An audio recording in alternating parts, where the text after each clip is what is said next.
dans le prochain épisode d'Ici tout commence. Le nouveau directeur prend ses fonctions. Gaëtan met les pieds dans le plat avec Salomé.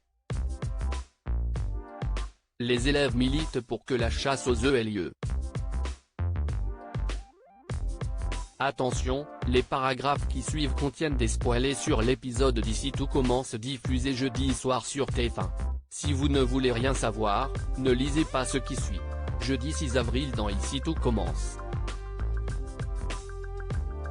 Tessier a l'avenir de Clotilde entre ses mains suite au vote d'Axel. Tessier a été élu directeur de l'Institut.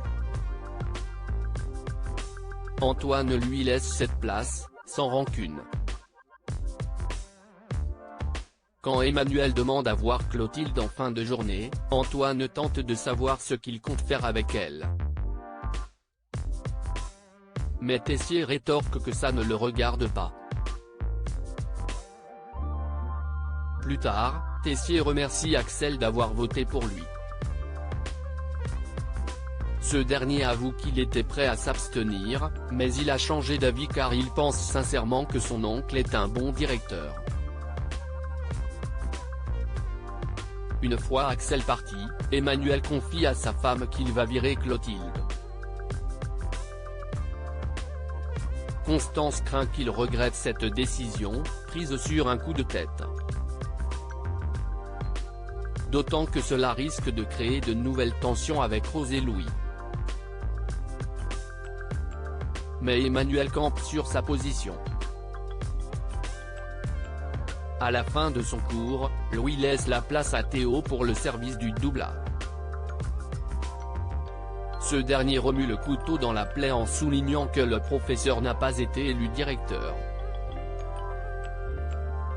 Billy, qui a entendu leur conversation, remonte le moral du chef Guinaud en lui avouant avoir voté pour lui et en lui assurant qu'il est apprécié des élèves. De son côté, Axel tient à expliquer son vote à Rose et Clotilde. Il a agi selon ce qui lui semblait le plus juste. Ses demi-sœurs se montrent compréhensives. En revanche, Axel ne se doutait pas une seconde que Clotilde risquait d'être virée. Si cette dernière est prête à capituler, Joachim et Rose l'encouragent à se battre. Plus tard, Axel croise Tom et Deva au studio. Cette dernière s'inquiète du sort de la chef Armand. En apprenant qu'elle risque d'être virée, Deva demande à Axel de raisonner Tessier pour la sauver. Axel passe donc voir son oncle dans son bureau pour lui faire part de son opinion sur la situation. Le jeune homme estime que le licenciement de Clotilde aggraverait les tensions entre les Armand et les Tessier, ce qui serait notamment injuste pour Théo et Charlène. Emmanuel doit se faire à l'idée que les deux familles sont liées. Il a désormais le pouvoir d'arrêter la guerre qui existe entre elles, à condition de pardonner Clotilde, comme Axel a pardonné à son oncle pour son adoption. Tessier garde les mots de son neveu en tête. En passant près du studio, il observe avec fierté son fils en train d'aider sa sœur sur sa sculpture en chocolat. De retour dans son bureau, Tessier reçoit Clotilde. Celle-ci estime qu'il a tous les droits de la virer, mais que ce serait une erreur. Malgré leurs différends, ils ont en commun leur amour pour l'Institut et leur envie de le voir prospérer. Tessier avoue qu'Axel a également plaidé sa cause. Il accepte de l'écouter à une seule condition, que les Armand lui cèdent la moitié de l'Institut. Clotilde doit prendre sa décision d'ici le lendemain matin. En la voyant sortir du bureau de son oncle en pleurs, Axel s'interroge.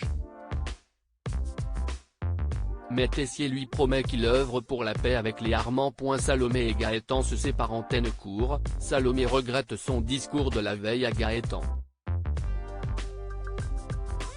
En effet, elle n'a cessé de lui dire à quel point il comptait pour elle. Même si cela est vrai, elle n'a pas eu le temps de lui dire que c'était le cas uniquement dans un rapport d'amitié. Anaïs conseille à sa meilleure amie de mettre rapidement les choses au clair. Au même moment, Salomé reçoit un message de Gaëtan, qui l'invite à prendre un café pour discuter. Salomé retrouve donc le jeune homme et se lance dans un long discours pour s'expliquer. Mais, de peur de le blesser, elle tourne autour du pot. Gaëtan décide donc de l'interrompre pour déclarer que tout est fini entre eux. Salomé exprime alors son soulagement. Tous deux éclaircissent le malentendu qui régnait depuis la veille et en rient. Ils sont très heureux de pouvoir redevenir amis. À la colloque, Salomé confirme à Ambre et Anaïs qu'elle a rompu avec Gaëtan. Ce dernier, qui a entendu leur conversation, fait mine de ne pas être au courant, juste pour les faire marcher.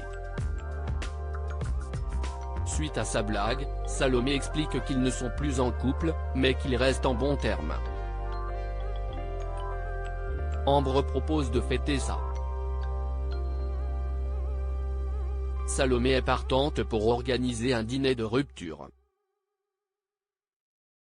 Les élèves militent pour une chasse aux œufs dans le parc de l'Institut. Tessier interpelle Antoine afin de régler un détail d'organisation. En effet, le nouveau directeur part la semaine prochaine pour un mois, afin d'animer une masterclass à Séoul. En plein préparatif de son départ, il n'a pas le temps de s'occuper de Pâques et délègue cette tâche à Antoine.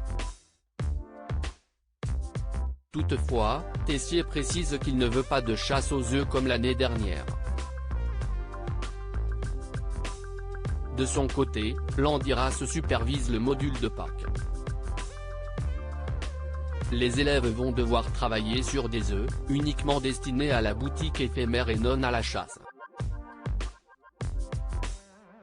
Kelly est dégoûté de passer à côté de cette tradition. En manque d'inspiration, Kelly suggère de prendre Tessier à son propre jeu en distribuant des œufs aux enfants du village. Solal et Lionel adhèrent à son idée. Ensemble, ils réfléchissent à des œufs surprises revisités. Pendant ce temps, Hervé Lacombe vient se présenter à Antoine, en tant que nouveau directeur de l'école du village. Il en profite pour lui demander d'organiser une chasse aux œufs avec les enfants, comme l'année dernière. Dans l'embarras, Antoine promet d'essayer d'arranger quelque chose.